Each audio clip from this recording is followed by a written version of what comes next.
अस्सलाम वालेकुम friends, इवोमिन evolution channel पे सुफियान आपको खुशामदीद कहता है। दोस्तों, आज की जो वीडियो है उसका टॉपिक ये है कि आप जब स्पेन का वीज़ा अप्लाई करेंगे तो इस वक्त एम्बेसी जो है कोविड की वजह से कौन कौन सी एप्लीकेशन जो है वो ले रही है और कौन कौन सी एप्लीकेशन जो है वो सबमिशन इस वक्त नहीं हो रही। तो दोस्तों, इस पे जो है मैं आपको लाइव जो है डेडिकेटेड वीडियो बना के दिखा रहा हूँ और लैपटॉप की स्क्रीन पे मौजूद हूँ। तो इसमें जो है अभी मैं आपके चल के बताऊंगा कि कौन कौन सी कैटेगरी में इस वक्त जो है वीज़ा एप्लीकेशन सबमिशन हो रही है और कौन सी वीज़ा कैटेगरी में अभी तक जो है एम्बेसी जो है वो बंद है। तो दोस्तों, ये सबसे पहले आपने देखा होगा, मैंने लिखा हुआ है स्पेन वीज़ा फ्रॉम पाकिस्तान। ये मैंने गूगल किया है तो ये जो है लिंक आपके सामने जो है वो नीचे आ गया। तो पाकिस्तान में चूँकि BLS के नाम से एक इदारा है जो कि वीज़ा एप्लीकेशन सबमिशन के लिए एम्बेसी ने हायर किया हुआ है एक थर्ड पार्टी को, और इसी के थ्रू आपने जो है अपनी एप्लीकेशन सबमिशन और अपने डॉक्यूमेंट्स जो है इन्हीं को जमा करवाने होते हैं। तो चले मैं इस लिंक पर क्लिक करता हूँ। जो ही मैंने इस लिंक पर क्लिक किया है तो ये देखें, बाकायदा इसमें लिखा हुआ आ रहा है कि वेबसाइट पे जाने से पहले लिखा हुआ है कि embassy has allowed submission of only the following categories. सबसे पहले नीचे लिखा हुआ है European union Swiss family member visa, यानी कि इस कैटेगरी में सिर्फ वो लोग आएंगे कि ऐसा बंदा जो कि स्पेन का रेजिडेंट है और उसके पास स्पेन की जो है नेशनैलिटी है और वो स्पेन में रह रहा है, या उसके पास किसी और शेंगन कंट्री की जो है वो नेशनैलिटी है और उसके पास वहाँ पे सिटीजनशिप मौजूद है, और वो सिर्फ अपनी फैमिली मेंबर जिसमें उसकी वाइफ आएगी और उसके बच्चे जो हैं वो शामिल हैं, सिर्फ वो जो है इस वक्त अप्लाई कर सकते हैं।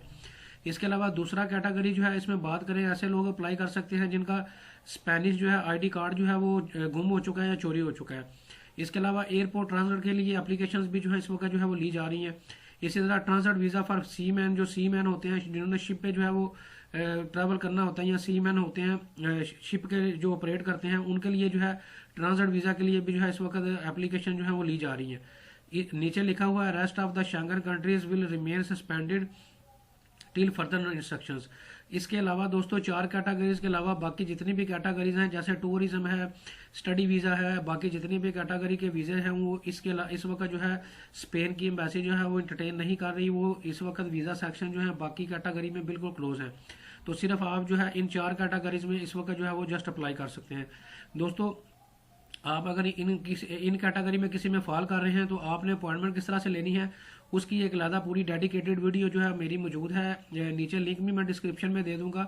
आप जो है वहाँ पे जाके मेरी प्ले लिस्ट में स्पेन वीज़ा स्पेन वाली जो प्ले लिस्ट है उस पर आप क्लिक करेंगे तो उसमें पूरा जो प्रोसेस है वो मौजूद है कि आपने अपॉइंटमेंट किस तरह से लेनी है।